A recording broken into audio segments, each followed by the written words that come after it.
Hello students. So in this lecture we are going to discuss in our next topic in the sound chapter, that is basically after the human ear. So let us take a brief preview on the previous lecture fastly. First of all, we have started from the how the sound is produced, that is produced by the vibrations of the body. In our human body that is produced by the vocal cords that vibrate, and that is produced our sound system. After that, we have studied what is the propagation of sound, how sound is propagated through the air, and where the no air is present, that is called as the vacuum. Then we have studied what is the how can we hear the sound. So how can we hear the sound? By using the human ear. Okay, so human ear will be hearing the helpful in hearing the sounds. Okay, now let us take the study on the amplitude, frequency, pitch, loudness, etc. on time period. Okay, so first of all what is the frequency. तो generally frequency को study करने के लिए हम लोगों को एक wave form draw करना पड़ेगा, जो कि मान लो कि साउंड का वेव फॉर्म है. अगर मान लो मैं यहाँ पर एक वेव फॉर्म ड्रॉ करके देता हूँ ताकि आप लोगों को पता चले. So generally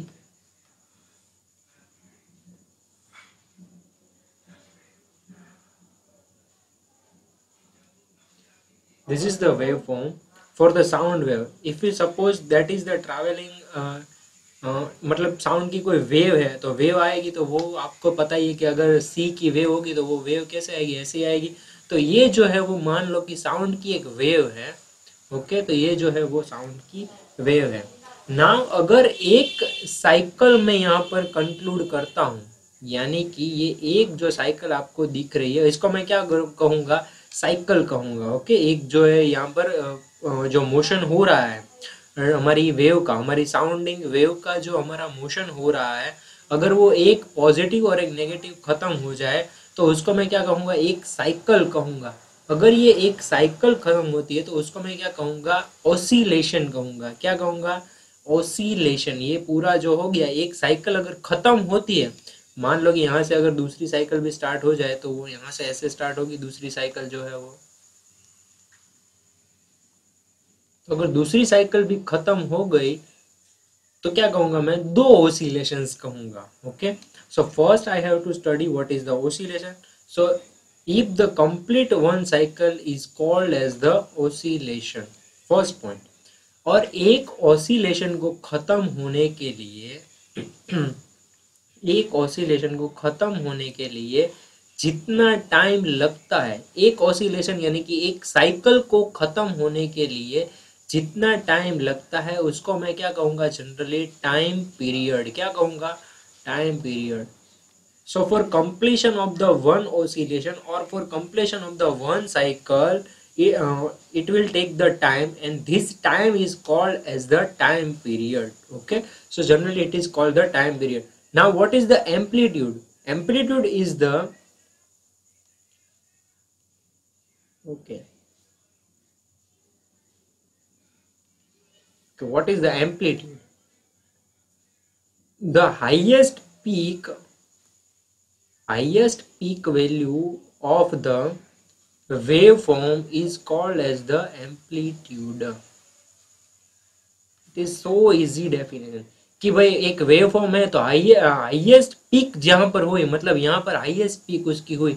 so if I measure that and that is called as the amplitude. Okay, तो एक पहले मैंने क्या किया, एक वेव फॉर्म ड्रॉ किया, उस वेव फॉर्म के अंदर एक साइकिल को ड्रॉ किया.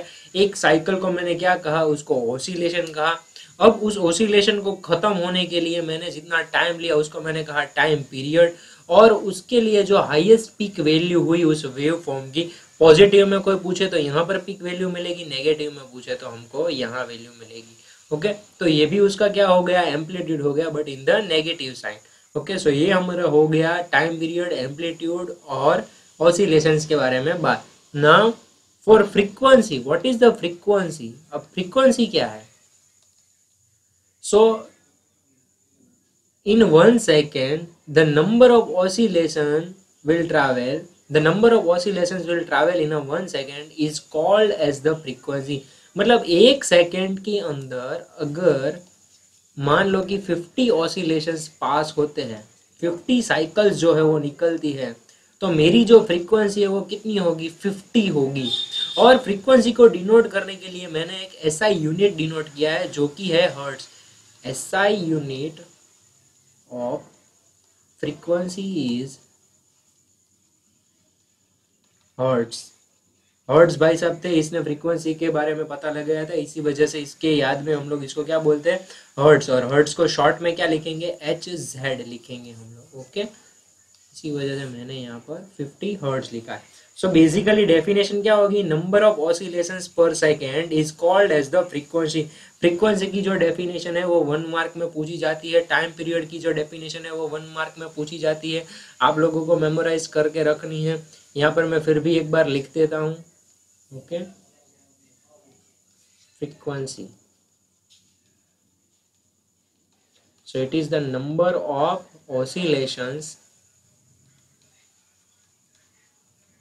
per second, okay, second. And you can write it is the SI unit is the hertz, okay. Second जो थी टाइम पीरियड की डेफिनेशन, तो टाइम पीरियड की जो डेफिनेशन है उसमें क्या है,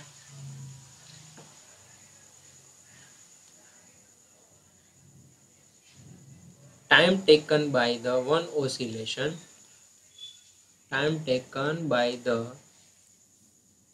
one oscillation is called as the time period, okay.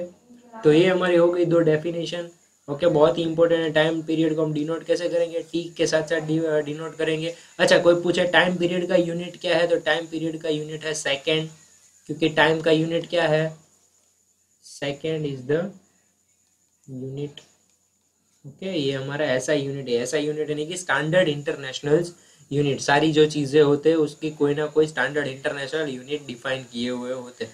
जो मैंने स्टार्टिंग के पहले लेक्चर में आप लोगों को बोला था कि यूनिट्स क्या होते हैं, आप लोग बाजार में जाएंगे तो सारी चीज़ों को डिनोट करके बोलेंगे, ओके। इस वजह से इसके बाद हमारा जो टॉपिक है वो है ऑडियोएबल और इनऑडियोएबल साउंड, ओके। एक है हमारा कि भाई हम लोग जो आवाज को सुन पाते हैं, तो हम लोग कैसी आवाज को सुन पाते हैं, generally we can hear the range between the frequencies range between the 20 to 20,000 hertz, and this sound is called as the audible sound. मतलब मैं जिस साउंड को सुन पाता हूँ, समझ पाता हूँ, उसको मैं क्या कहूँगा, ऑडियोएबल साउंड कहूँगा। और जो साउंड को मैं सुन नहीं पाता उसको मैं जनरली किस में कैटेगराइज करूँगा, इनऑडियोएबल साउंड के अंदर कैटेगराइज करूँगा। मतलब कि मेरे जो ऑडियोएबल साउंड है उसकी रेंज कितनी है, तो ये भी 1 मार्क का क्वेश्चन आ सकता है आप लोगों के लिए कि भाई अगर मेरी जो रेंज है, what is the range of the human ear for hearing the audible sound, that is the range is the 20 to 20,000 hertz और 20 to 20 किलो हर्ट्ज, ओके। कई बार क्या होगा 20 to 20,000 हर्ट्ज भी लिखा होगा, कई बार 20 to 20 किलो हर्ट्ज भी लिखा होगा, 20 हर्ट्ज टू 20 किलो हर्ट्ज भी लिखा होगा, कई बार 20,000 भी लिखा होगा। तो ये दोनों क्या हुआ, 20,000 को अगर मैं किलो में कन्वर्ट करूँ तो 20 किलो हर्ट्ज हो जाएगा। इसकी वजह से ऑडियोबल साउंड जो है उसकी रेंज कितनी होगी, 20 to 20,000 hertz, okay. So you can write the easy definition for it. The sound which we can hear is called as the audible sound. The range of the audible sound is the 20 to 20,000 hertz. The sound which we cannot hear and the frequency is higher than the 20,000 hertz is called as the inaudible sounds, or the lower than the 20 hertz it is also called as the inaudible sound. So it is an important point. ना हम लोग देखते हैं कि भाई noise और music के बीच का डिफरेंस क्या है।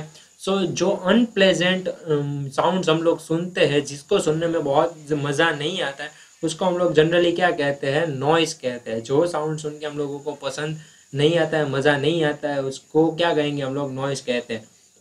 जनरली क्लास के अंदर बहुत ज़्यादा आवाज़ होती है तो जो साउंड्स क्रिएट होते हैं वो अनप्लेजेंट होते हैं, यानी कि जिसकी रिक्वायरमेंट होती नहीं है। इसी वजह से उसको हम लोग किस में कंसिडर करेंगे, नॉइस के अंदर कंसिडर करेंगे। So you can write the easy definition, unpleasant sound is called as the noise, Okay, this is the easy definition. Unpleasant sounds are called the noise. Now what caused this noise pollution? So generally noise pollution कौन create करता है? तो noise pollution create करते हैं vehicle में horn knocking जो हम लोग करते रहते हैं, ट्रैफिक सिग्नल में खड़े रह के फिर हम लोगों को आगे ही भाग जाना होता है, पता नहीं कहाँ पर पहुंचना होता है, लेकिन फिर भी हम लोगों को बहुत जल्दी होती है, इस वजह से हम लोग हॉर्न नॉकिंग करते रहते, तो उसकी वजह से जो है वो नॉइज पॉल्यूशन क्रिएट होता है। फिर हम लोग जो दिवाली में पटाखे जलाते हैं, बस्टिंग ऑफ द क्रैकर्स, तो उसके में भी नॉइज क्रिएशन होता है, नॉइज पॉल्यूशन होता है। बहुत ज़्यादा इंडस्ट्री के अंदर मशीन चलते हैं तो वहाँ पर भी नॉइज पॉल्यूशन होता है। लाउड स्पीकर अगर बहुत ज़ोर से बजाते हैं तो वहाँ भी नॉइज पॉल्यूशन क्रिएट होता है। बहुत ज़्यादा ऐसी चीज़ें हैं, टेलीविज़न ट्रांजिस्टर को अगर हाई वॉल्यूम पे चलाएंगे तो भी वहाँ पे नॉइज पॉल्यूशन क्रिएट होगा। एयर कंडीशनर के बाहर जो कंप्रेसर आवाज़ करते रहता है उसकी वजह से भी नॉइज पॉल्यूशन होगा। तो ये सारी चीज़ें हम लोगों को पता है। Now what are the harms of the noise pollution? तो नॉइज पॉल्यूशन हम लोगों को पता चल गया है कि भाई इन इन चीज़ों की वजह से नॉइज पॉल्यूशन होता है। अब what are the disadvantage, what are the harms on our body caused the noise pollution? Noise pollution की वजह से हमको नुकसान क्या होता है? तो जनरली हम लोगों को जो नुकसान होता है वो क्या होता है कि हम लोगों को नींद अच्छी नहीं आती है, हम लोगों को हाइपरटेंशन रहता है, हम लोगों को हाई ब्लड प्रेशर रहता है, एंग्जाइटी होती है, हमारी ब्लड प्रेशर हाई हो जाता है, इसकी वजह से हम लोगों को हार्ट अटैक आने के बहुत चांसेस है, स्ट्रेस लेवल बहुत ज़्यादा होती है, इस वजह से हम लोगों को नींद नहीं आती है, एंजाइटी की वजह से हम लोगों को चक्कर भी आ सकते हैं। तो इसकी ये सारे बहुत ज़्यादा ऐसे चीज़ें हैं जो हम लोगों को नॉइज़ पोल्यूशन की वजह से कॉज्ड करके हम लोगों को मिलती है। ओके, तो हम लोग अब नॉइज़ पोल्यूशन पता चल गया है कि किसकी वजह से होता है। अब हमको ये पता चल गया है कि भाई इसकी वजह से हम लोगों को ये प्रॉब्लम हो रही है। अब हम लोग ये देखते हैं कि अब हम लोग जो करते हैं ये नॉइज पोल्यूशन को मेजर कैसे कर सकते हैं। Okay, so how can we measure this? So for measure this we have to silencing the device. और मतलब कि हम लोग कम कैसे कर सकते हैं नॉइज पोल्यूशन को? तो हम कम कैसे कर सकते हैं? डिवाइस को साइलेंस करके, अनवांटेड जगह पे जाके हॉर्न नॉकिंग नहीं करेंगे, इंडस्ट्रियल मशीन्स को अगर हो सके तो उसको हम लोग क्या करेंगे, कम यूज करेंगे, पर ऐसा पॉसिबल नहीं है। It will be ideal situation for us to follow that types of scenario, but we can not follow this types of ideal situation, क्योंकि हम लोगों को इंडस्ट्री के अंदर काम तो करना पड़ेगा, इंडस्ट्री के अंदर आवाज़ तो होगी मशीन्स की, ओके, तभी जाके तो इनकम होगी। ऐसी बहुत सारी चीज़ें जो हम लोगों को आइडियली फॉलो करनी चाहिए, जबकि हम लोग करते नहीं। पर हम लोगों के हाथ में जितना होता है नॉइज पॉल्यूशन के बारे में वो हम लोग कर सकते हैं। जनरली टीवी म्यूजिक सिस्टम्स जो है वो मैं लो वॉल्यूम्स पे चला सकता हूँ, तो वो मैं चलाऊँगा।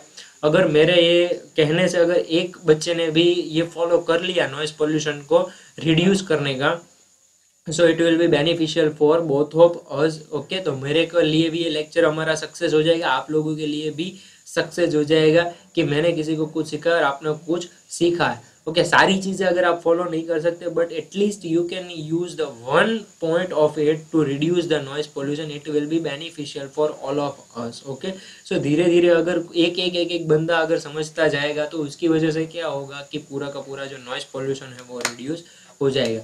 सो जनरली आज आप लोगों के 2 क्वेश्चन है, उसमें पहला क्वेश्चन है होमवर्क में, question number 1, right the definition of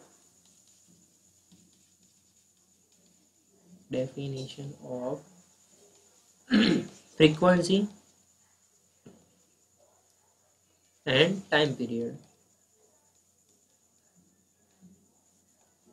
second question है आप लोगों का, what is noise, explain in brief.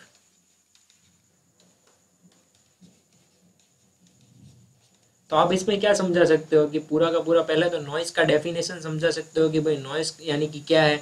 तो such a unpleasant sound is called as the noise. फिर उसको एक्सप्लेन करोगे तो एक्सप्लेन कैसे करोगे कि भाई नॉइस क्रिएट कैसे होता है, तो आप लिख सकते हो 5 एग्जांपल्स कि भाई क्रैकर्स ऑफ साउंड्स के क्रैकिंग की वजह से हम लोगों को फायर क्रैकर्स की वजह से हम लोगों को नॉइज पोल्यूशन कॉज्ड होता है, हम लोगों को इंडस्ट्री की वजह से, इंडस्ट्री में मशीन चल रहे होते हैं उसकी वजह से कॉज होता है, हॉर्न नॉकिंग की वजह से, unwanted traffic signal, high volume पे अगर टीवी रेडियो को चलाएंगे तो नॉइज पोल्यूशन होता है। तो ये लिख सकते हो।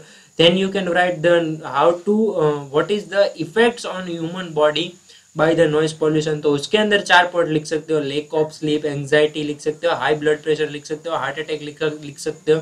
तो ये सारी जो चीज़ें हैं वो आप लोग लिख सकते हो कि हार्मफुल है। फिर बाद में लिख सकते हो कि लिमिट कैसे करेंगे हम लोग। तो लिमिट कैसे करेंगे, तो डिस्क्रिप्शन वाला आंसर जो है वो बहुत बड़ा हो जाएगा।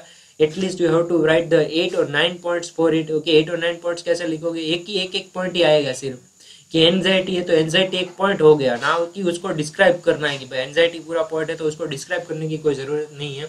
It you can right just anxiety for it. Okay, तो ये आप लोगों के 2 क्वेश्चन है। That's it for today. यहाँ पर आप लोगों का जो चैप्टर है वो खत्म होता है। नेक्स्ट लेक्चर में हम लोग नया चैप्टर स्टार्ट करने वाले हैं। Okay, that's it for today. Thank you very much for hearing this lecture. If you had any kind of doubt, you can ask me in the comment section. You can ask me on the WhatsApp or on in the Instagram also. Till then, bye bye everyone.